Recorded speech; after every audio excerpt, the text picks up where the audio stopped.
Colleagues, welcome to the meeting of the Executive Cabinet Member Deputy Leader portfolio. First item on the agenda is monitoring of Exec Cabinet Member decisions. Any questions, queries on the document which has been circulated? No, I cannot see any hands. Councillor Warren is here. Yeah.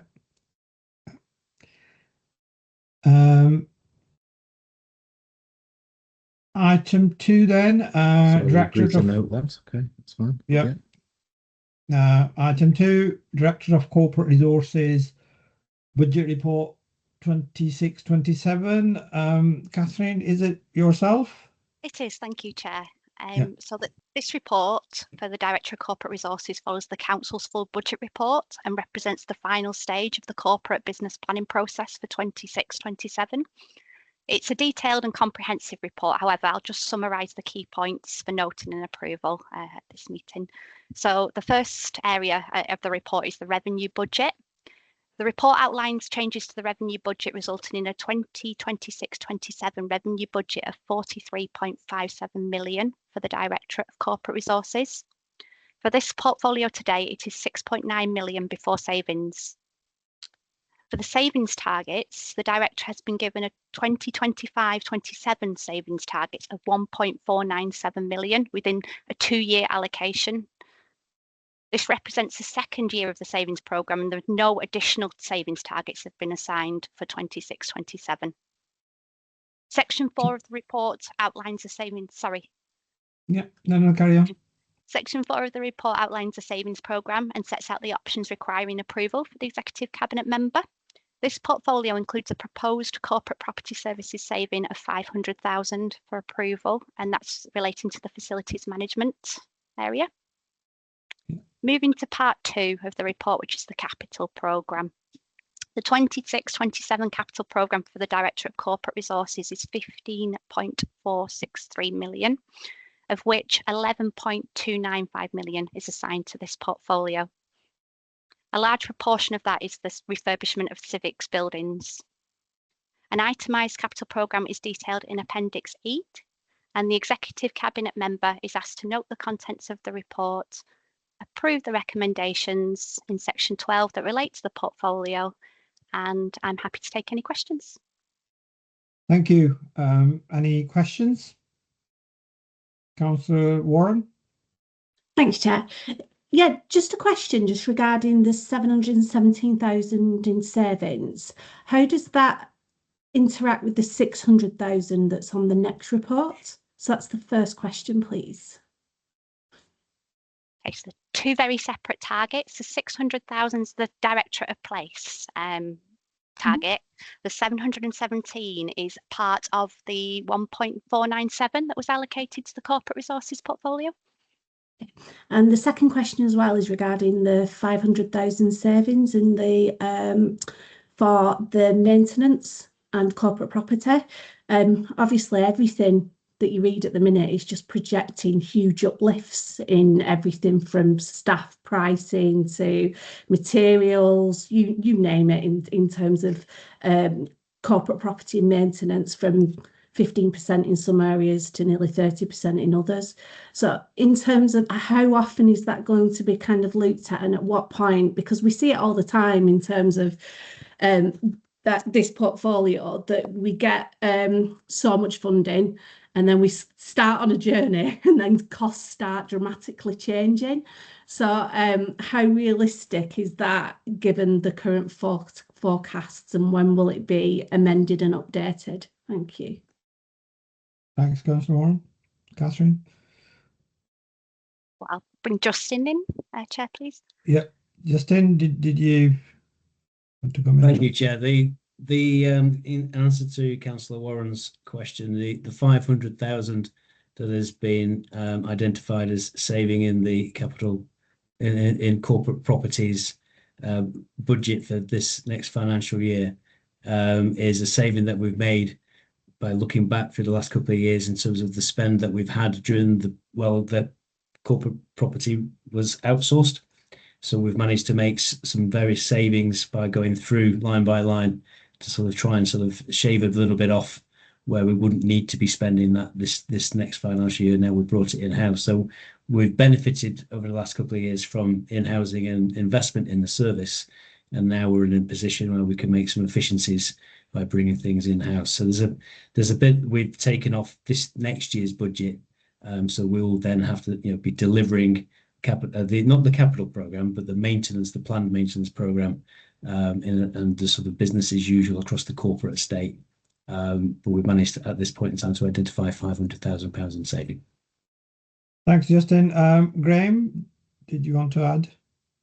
Yeah, I just wanted to add a little bit of context around this approach to savings, Chair. So in answer to Councillor Warren's question, we do, of course, keep a close eye on the progress against our savings targets. We have what's called a savings board where senior officers meet and review the progress of the savings on at least a quarterly basis. And obviously, we then RAG rate the approach to the savings to ensure that any problems are identified as soon as possible, and progress is monitored and maintained. Obviously, world events can move and change the circumstances, but obviously we will keep the savings right across the council under constant review and bring back any updates to cabinet and to members as appropriate.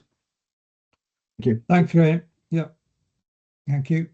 I see no other hands, so I'm happy to note the report and approve as recommended in the paper. Thank you. Moving on, we've got item 3, Directorate of Play Strategic Budget Report 2026-2027. Catherine, is it yourself again? Yeah. It is, yeah. Thank you, Chair. Yeah. Again, a detailed and comprehensive report. However, I'll just walk through the key points for noting and approval for this portfolio. Again, starting with the revenue budget. So the report outlines changes to the revenue budget, resulting in a 2026-27 revenue budget of 35.977 million for the Directorate of Place. For this portfolio, it's just over 4 million before savings. Investment in the Directorate is detailed in Table 3.2.3. And this directorate has been given a savings target over the 2 years of just over 1 million. Again, it's the second year of the savings programme. There's no additional savings have been assigned for 26-27. Section 4 of the report outlines the savings programme and sets out the options requiring approval from this portfolio. There are no savings for this portfolio in this report requiring approval. The second part of the report is the capital programme. For the Directorate of Place, the 26-27 capital programme is 45.217 million, with 102,000 assigned for this portfolio. The itemised capital programme is detailed in Appendix D. Within other financial updates, we have fees and charges within the Directorate of Place. So Section 7 provides details of fees and charges that are proposed that vary from the underlying budget assumption of 2%. So that can be either not levying it or going above the 2%, but any variation is detailed within the report. For this portfolio, it is proposed that building control fees and charges remained unchanged in 26-27 due to above inflationary increases being approved mid-year last year. The Executive Cabinet member is asked to note the contents of this report and approve the recommendations set out in Section 9 that relate to this portfolio. Thank you, and I'm happy to take any questions. Thank you, Catherine. Any questions from members? There aren't any, so I'm happy to note the report and approve as recommended. Thank you. We'll move on to the next item on the agenda, which is establishment of an additional procurement officer post. Graham, is that your? It is, Chair. I'll take this report. Thank you very much. So, as I'm sure everybody on the call is aware, there were updates to the public procurement legislation that came into force last year. What we are seeing is increased demands on the procurement team. So we actually feel that we need to put more resources into the team to ensure that the council not only covers all the statutory responsibilities that we have, which obviously we do at the moment, but also to help drive forward future savings and efficiencies through smarter and more targeted procurement. So there's an awful lot of work done by the team. Members may be aware that we have a shared service arrangement for procurement with Manchester City Council, where we access senior procurement officers and their experience in Manchester City Council, but we do have staff that are directly employed by Bolton Council, and we feel the need to boost the capacity in the council. So what we're looking to do is add another procurement officer post into the team. So the team will go from 3 permanent members of staff to 4 permanent members of staff. The funding for this increased post was included in the budget approved by Council in February 25. So really the report is asking for approval to add to the permanent establishment another procurement officer post. And at that point, I'm happy to take any questions. Thanks, Graham. Thank you. Any questions, comments? No? Okay. No questions from any councillors. I'm happy to note and approve this report. Thank you very much. Thank you. Thank you. Moving on, item 5 is landmark data access agreement. Who is dealing with this? Is it Lee yourself? It'll be me, Councillor Zaman. It's Jane. Jane. Hi, No Jane. problem. We have land charges sitting within our planning policy team. It's yeah, so that's where that comes from. So nationally, local authorities currently own all land registry information and data. So when you're buying a property and you need to do a search, you come to the council to get that done. As part of a national change, the land registry function is going to be centralised by a streamlined service with nationally held data sets and records. And there's a company called Landmark that are doing that on behalf of the land registry. We're probably in the last third nationally to move forward. We asked to be left alone for a little bit to give us a bit of time to come to this, but there's quite a detailed programme of data cleansing, updating records, etc. But essentially we need to enter into an agreement with Landmark so that we can exchange data with them. So effectively, there will be a loss of income, which is pointed out in the report, of about £50,000 per year, because the residents, businesses will go directly to this new data source to do their land registry searches as opposed to the council. There will be some residual income that remains from the other broader questions from land searches, but the majority of that, as part of this national move, would go to the land registry, who would hold that data. It's held up as being a faster and more efficient way of getting information in a more consistent way nationally. We're just asking for approval to enter into that data sharing agreement with Landmark on behalf of the land registry. Thanks, Councillor. Thanks, Jane. Any questions, comments? Councillor Warren? Thanks, Chair. It should make sense that there's a centralised system. Obviously, losing the income it's never nice to hear that the council's going to lose an income. But land registry is in an absolute mess at the minute in terms of kind of the backlog.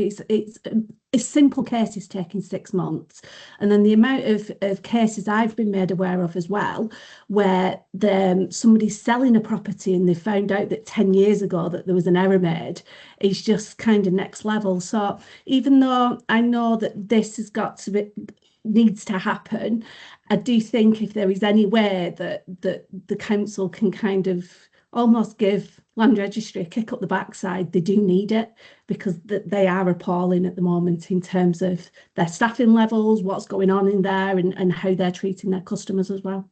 Oh, thank you. Yeah. Thank you. I do agree with you, Councillor Warren, and I'm happy to note the paper and approve as recommended in the report. Thank you very much. Thank you. Thank you. Moving on, item 6, Economic Development Regeneration Flexible Grant 26-27. Paul, is that yourself? Yeah, I'll take that through for you, Chair. So this is, members all remember going back a few years now that we started off with UK Shared Prosperity Fund funding, and then it went to LAFG. Now now the funding has changed through GMCA to EDRFG, and again, some members will be aware that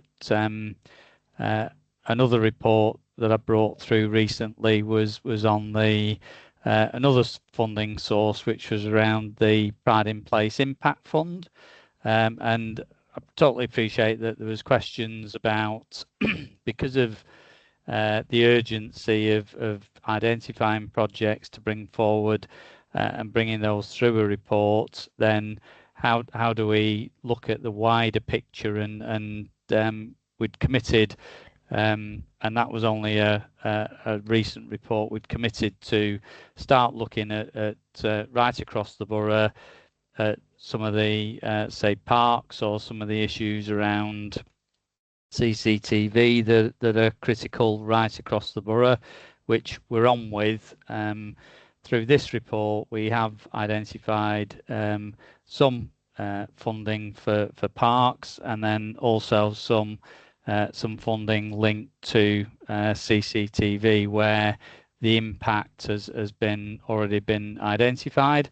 So what we've because we need to bring this report forward now, because GMCA will be post-election, will be bringing forward a grant funding agreement, and we need to spend the current assumed figure of 1.988 million by the end of March 27. So we've got a very tight window to actually deliver all of these projects, which is why we've gone for projects that we know can be delivered within this financial year, or this up to March 27. Some really positive and really inspirational potential projects that can come forward. The Urban Cricket Centre. Some of the projects are continuations from last year. Again, the Visit Bolton is one that we need to carry on supporting, because that's linked again with bringing visitors into the town centre, and actually making sure that we've got the right position ready for Federated Hermes to bring forward projects on Crompton Place. Members will be familiar with the Clean and Green project, which has worked over the last 3 years and is really positive. It's garnered right across the borough, it's garnered a lot of support for the work that's gone on. Again, this funding has changed slightly from previous years, so there's a focus on culture, and we want to support culture and the development of the culture side of things, and we've got a cultural strategy that aligns our input into and funding input. Again, members will be familiar with the fact that we are putting lighting, wayfinding into Victoria Square, but there's other things that we need to focus on, which is around the landscaping and improving the landscaping to prevent some of our constituents and some of the people in the that use the town centre from tripping up or causing the problems, because the trees were planted in the early 70s and have gone beyond their sort of lifetime, and we need to really look at how those trees can be, or how the structure of Victoria Square can be altered to make the spaces more usable. Members will see that we are looking to put CCTV into Moses Gate, Country Park and Mossbank Park, and that is because those two have been identified in conjunction with the police as a priority area. Again, we're looking to improve things within Victoria Square in terms of the speaker systems, the events infrastructure. We've previously put money into that, and this is about topping up that events infrastructure. Again, lighting up Bolton, and this is about making sure that we've got lots of key sites right across Bolton that we could celebrate, and we want to ensure that we can do that with lighting and sort of representing and highlighting those locations right across the borough. Again, Creative Health Partnership. This is about making sure that we put money into ensuring that we can actively secure a big chunk of funding from the Arts Council. We do want to focus on Christmas again this year, so there'll be a range of things that we're going to do over Christmas, one of which is the Christmas statues, yet to be decided which ones, but that'll all link together with some of the other focused areas that we're looking to do. We identify within the reports about what the criteria are, and all of the projects that we've identified do align with the criteria set by GMCA. We've identified the projects, and all of the projects have been tested, and we know that we can deliver them, and therefore we're asking you as exec member to recommend, or we're recommending that you accept the funding, you authorise the project details in the report, and delegate authority to Director of Place to deliver the projects. Authorise Director of Place in consultation with yourself to amend the projects in case there's a project that needs to be updated or replaced. Authorise Borough Solicitor to complete all necessary legal formalities, and authorise the Borough Treasurer to complete all necessary financial formalities. Thank you, Chair. Thanks, Paul. Any questions from members? Councillor Warren? Thanks, Chair. So it's in regards to 2.2. I feel like I'm the only one asking questions tonight. Sorry. It's all right. It's okay. It's okay. So it's just, and I've heard this question asked from councillors of all colours, and it's always about that how much income is received from filming in the town centre. And it's one that the public ask all the time as well. And I don't think the public are against us raising funds for the town centre, especially as well if we promote the town more with those funds that are raised. But I was a little bit disappointed that on there it didn't actually say how much the council actually makes from the filming locations, because it looks like we're being a little bit underhanded, and I don't think we are. I just don't think we've collated that data, because I know some of it goes to highways, the way that it all kind of works. I just don't think anyone's kind of sat down and pulled the different strings together. But I think it would be quite useful if in the future there are that information on the report, and as well that it's also self-sufficient, because it's like with planning has to be self-sufficient. If we've got a Visit Bolton team, it needs to be self-sufficient, and the money raised promoting Bolton as well, and not just the town centre, but obviously all the other districts as well, and all the fantastic things that Bolton has to offer. So that's the first thing. I can see Lee's put his hand up, so I'll let him talk. Yeah. Lee. I was going to say Lee can come in, but we've sought to bring together a number of areas. So this is Film Office and Visit Bolton. So there are sort of separate projects. We brought them together into one title, but there's the filming opportunities, but there's also the opportunity to actually, as part of the Federated Hermes interest, to explore the use of the old M&S building. So there's a number of different priorities that we can utilise this funding for, and the aim, I think, as you pointed out, is to expand the offer and to really bring in additional income so that it is self-sustaining. But happy for Lee to add to that. Lee?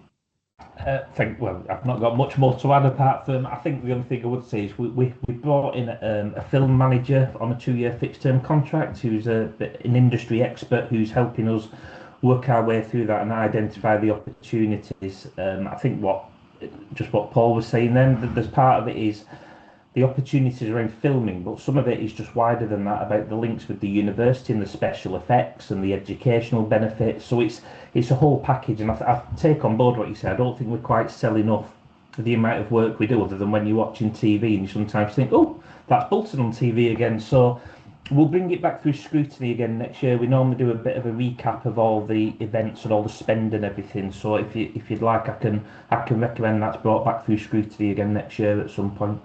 Thank you. That would be good.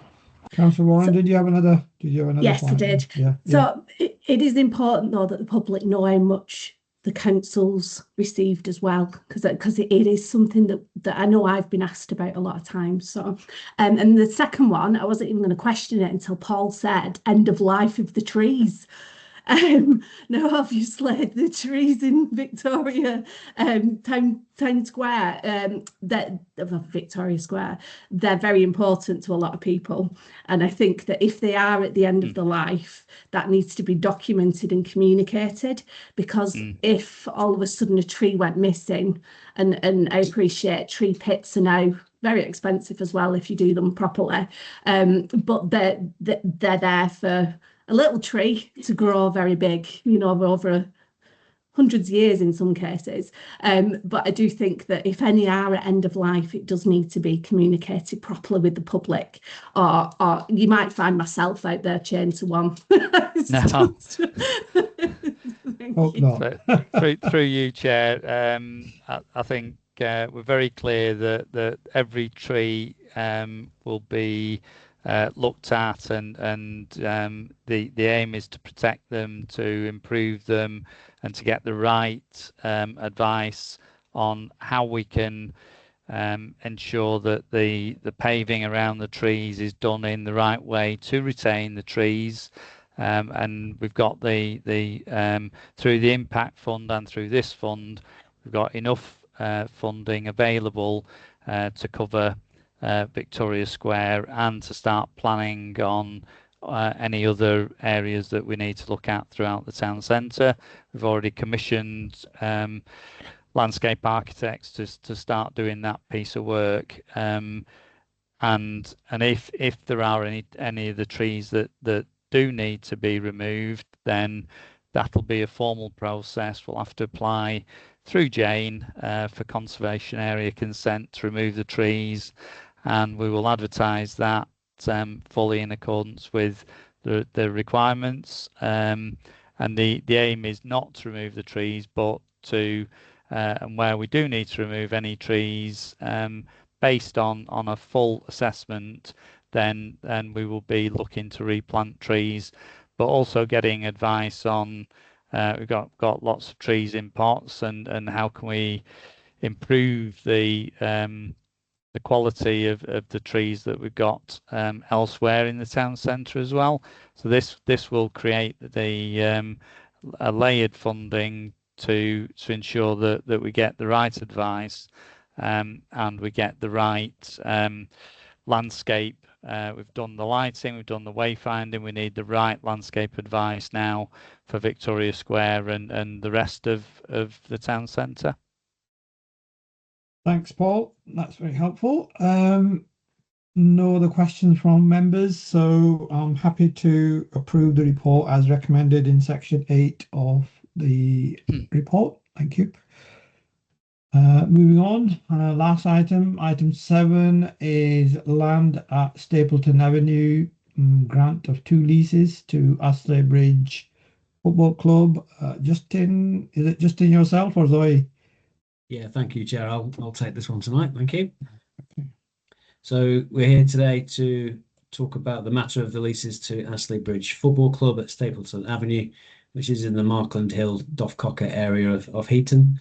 Approval is to grant 2 leases to Astley Bridge Football Club, CIC, for land at Stapleton Avenue, 1 for football pitches and 1 for car parking. Today's decision for ECM is to approve the 2 leases One lease, at least one, is for a 21-year lease over 4.4 acres of pitch at £2,000 per annum, and the lease 2 is for a 10-year lease for 0.46 of an acre for car parking at £250 per annum, both with RPI rent reviews every 5 years. And we've had an independent valuation confirming that this is full market rent. The matter would normally probably fall under my delegated authority, but it's come to ECM this evening because of the open space notices that we made earlier in the year, and the process generated objections, mainly from local residents around traffic, noise, and balls entering people's gardens.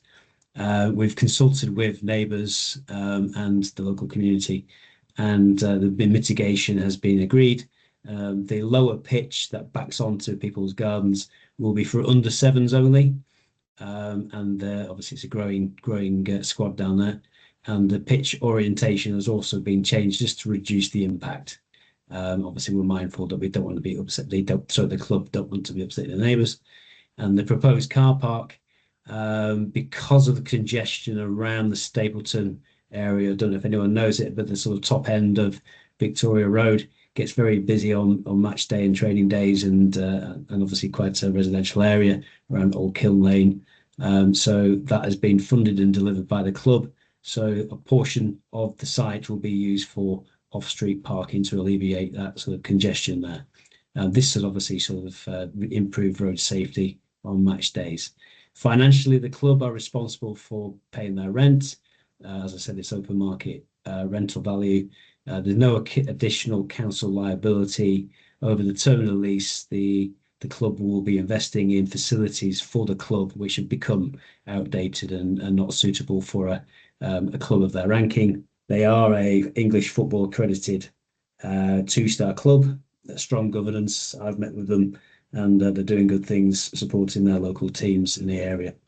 So I am looking for a recommendation this evening to the Executive Cabinet member to approve the grants of both leases, to authorise the Assistant Director of Corporate Property to finalise the terms, and authorise the Borough Solicitor to complete the legal formalities. Thank you.